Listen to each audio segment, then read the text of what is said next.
Google just dropped 7 major AI products in a single day. 7. Not spread across a month, not teased over a quarter, all at once.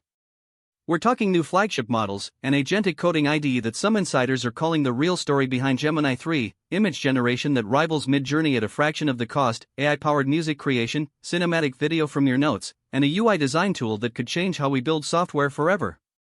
And that's just Google.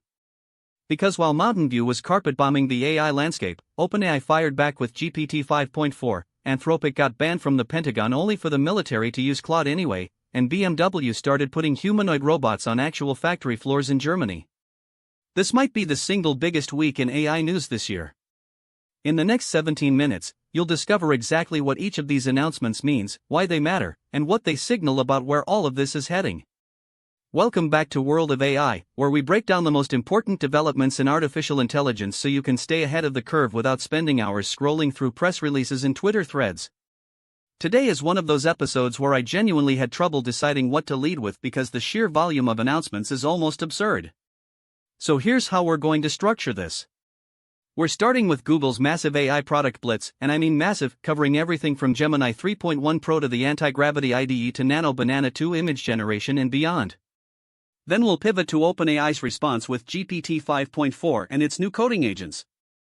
After that, we'll cover the genuinely bizarre Anthropic situation involving the Pentagon and their new co-work desktop agent. And we'll close with something that feels straight out of science fiction, BMW deploying humanoid robots in their actual factories. There's a lot to unpack, so let's not waste another second. Let's get into it. Alright, let's talk about what Google just did, because honestly, the scale of this single-day drop is unprecedented even by Google standards. Let me walk you through each piece and then we'll connect the dots. First up, the models. Google DeepMind released Gemini 3.1 Pro and Flashlight. Now Gemini 3.1 Pro is their new flagship, and the benchmarks are genuinely impressive. We're seeing significant improvements in reasoning, coding, and multimodal understanding across the board. Flashlight, on the other hand, is designed to be the lightweight, affordable option, the model you use when you need something fast and cost-effective but still capable. Think of it as Google saying, we're competing at every tier of the market simultaneously. But here's where it gets really interesting. The announcement that's generating the most buzz isn't actually the models themselves, it's something called Antigravity. This is Google's new Agentic IDE, meaning it's an integrated development environment where AI agents don't just suggest code, they actively write, debug, test, and iterate on entire projects. Some people in the developer community are calling this the real story behind Gemini 3, because it represents a fundamental shift in how Google envisions AI-assisted software development. Antigravity isn't just autocomplete on steroids. It's designed to be a collaborative coding partner that understands your entire codebase, can reason about architecture decisions, and can execute multi-step development tasks autonomously. If you've been following the agentic coding space with tools like Cursor and Devon, this is Google throwing down the gauntlet and saying, we're in this race too, and we're bringing our entire model ecosystem with us. Next, let's talk about Nano Banana 2. Yes, that's actually what it's called, and despite the playful name, this is serious business. Nano Banana 2 is Google's new image generation model, and it's reportedly rivaling Midjourney in quality while running at flash speed, meaning it generates images incredibly fast and at a much lower computational cost. If you've been paying attention to the image generation wars, you know that quality, speed, and cost are the three axes everyone is competing on. Google is claiming they've made major strides on all three simultaneously. Then there's Stitch, which is an AI-powered UI design tool. Think of it as Google's answer to the growing demand for AI that doesn't just write code but actually designs user interfaces. You describe what you want, and Stitch generates functional, polished UI components. For designers and front-end developers, this could be transformative. NotebookLM also got a huge upgrade with cinematic video overviews. You feed it your notes, your documents, your research, and it doesn't just summarize them anymore, it creates actual video presentations with visuals, narration, and cinematic quality. This is Google turning your messy research into polished content automatically. And finally, Lyria 3 music generation is now integrated directly into Gemini.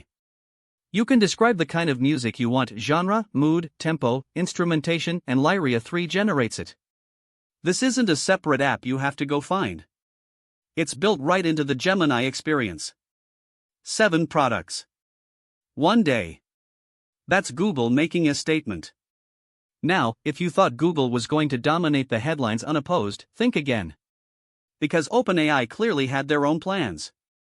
OpenAI launched GPT 5.4 with both Pro and Thinking versions. And the headline number that everyone's latching onto is this: GPT 5.4 reportedly clobbers humans by 83% on certain benchmarks.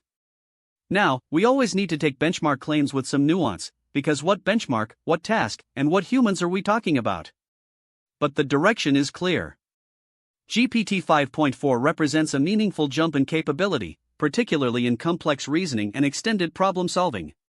The Pro version is the powerhouse, maximum capability, higher cost, designed for the most demanding use cases. The Thinking version adds explicit chain of thought reasoning that you can observe, which is increasingly important for trust and verification in professional settings. When a model shows you how it arrived at an answer, you can catch errors before they propagate. But the coding story is arguably even bigger. GPT 5.3 Codex is OpenAI's dedicated coding agent model, designed specifically for agent-style development workflows. Alongside it, they launched Codex Security, an agent focused entirely on finding and fixing security vulnerabilities in code.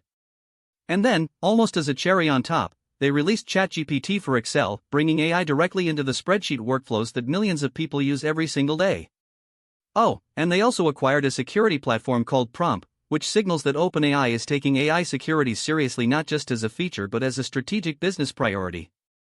The takeaway here is that the competition between Google and OpenAI is intensifying at every level: models, tools, agents, and ecosystem. And we, as users, are the ones who benefit from this arms race.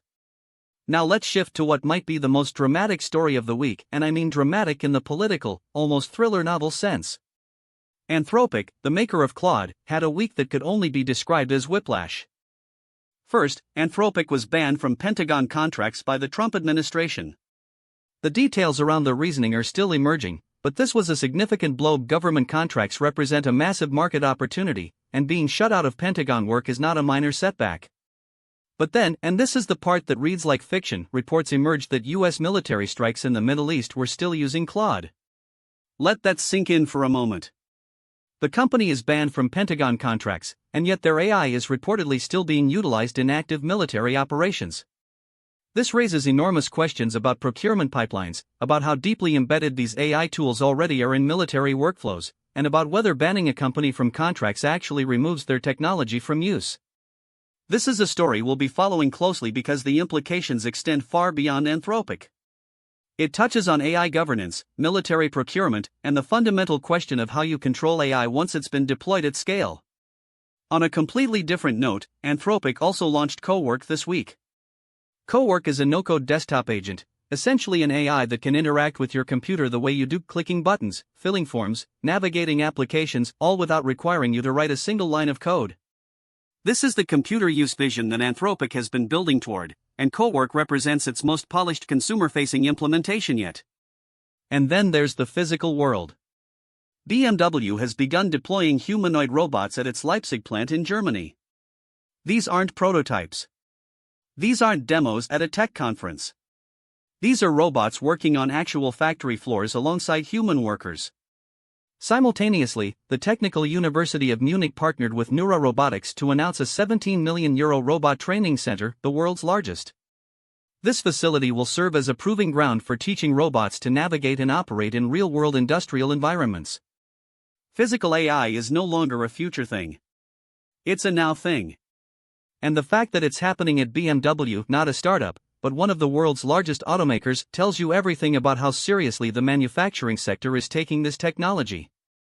Alright, let's pull back and think about what all of this means together, because I think there's a bigger picture here that's easy to miss when you're processing each announcement individually. Google's 7 product drop wasn't just a flex. It was a strategic message. By releasing Gemini 3.1 Pro, Antigravity, Nano Banana 2, Stitch, NotebookLM Video, and Lyria 3 all at once, Google is saying something very specific to the market: we are not a one-trick pony. While competitors focus on doing one thing really well, whether that's OpenAI with chat or Midjourney with images or Cursor with coding, Google is trying to own the entire AI stack from models to creative tools to developer environments. And Antigravity might be the most consequential piece of the puzzle. The Agentic IDE space is heating up fast, and whoever wins the developer tools war wins something far more valuable than any single consumer product. They win the infrastructure layer. They become the platform that other products are built on. That's why some insiders are calling Antigravity the real story, not because it's the flashiest announcement, but because it has the most long-term strategic value. Now here's my prediction, and I want you to tell me in the comments whether you agree. I think we're entering what I'd call the platform consolidation era of AI. For the past 2 years, we've seen an explosion of specialized AI tools, one for writing, one for images, one for code, one for music, one for video. But what Google did this week, and what OpenAI is doing with their expanding product suite, suggests that the future isn't about 100 different AI apps. It's about 3 or 4 mega platforms that do everything. Think about what happened with the internet. In the early days, you had separate tools for email, for chat, for documents, for photos. And then Google bundled them all into one ecosystem. Facebook did the same for social. We're watching the exact same consolidation pattern play out in AI right now, except it's happening 10 times faster. The Anthropic Pentagon situation also deserves deeper analysis because it reveals something uncomfortable about AI deployment. Once these models are integrated into workflows, especially critical ones like military operations, removing them isn't as simple as canceling a contract.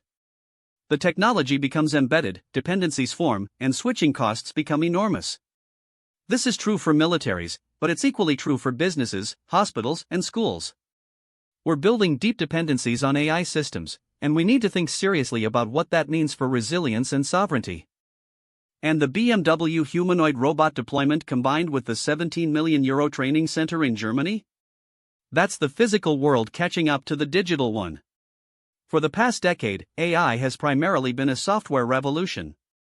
But 2025 is shaping up to be the year that AI becomes a hardware revolution too. When the world's largest automaker puts humanoid robots on its production line and Europe's top technical university builds the world's largest robot training facility, that's not experimentation. That's commitment.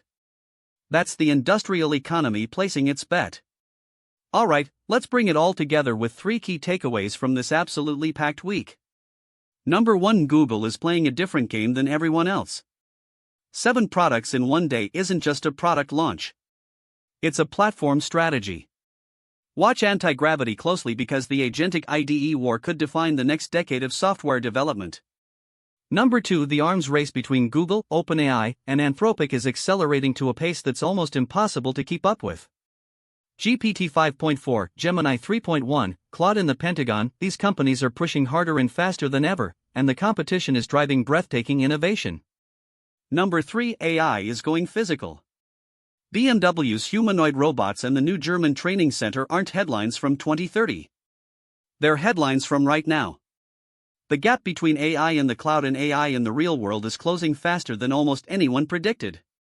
I'd love to hear your take. Which announcement from this week excites you the most? Which one concerns you? Drop your thoughts in the comments. I read every single one and I genuinely learn from your perspectives. If you found this breakdown valuable, smash that like button. It helps more people discover this content and it helps me know what kind of coverage you want more of. And if you're not already part of the community, subscribe to World of AI so you never miss the latest AI news. Next time, we're going deep on the agentic coding revolution, Antigravity versus Codex versus Cursor versus Devon, breaking down which one actually delivers and which ones are just hype. You won't want to miss it. Until then, stay curious, stay informed, and I'll see you in the next one.